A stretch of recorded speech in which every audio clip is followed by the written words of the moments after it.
Liburan ke Banten aja. Provinsi Banten tidak pernah kehabisan pesona pariwisata dan pantai menjadi salah satu daya tarik utamanya. Jumlah kunjungan wisatawan melonjak hingga 5 kali lipat dari hari biasanya.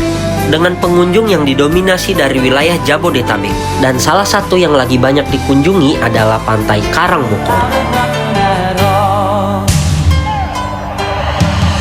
Kita tadinya mau ke Sawarna, terus di perjalanan kita lihat ada pelang Karangbokor gitu.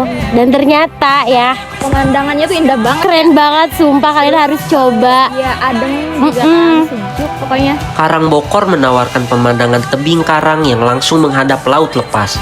Cocok jadi spot foto hingga sekedar menikmati suasana.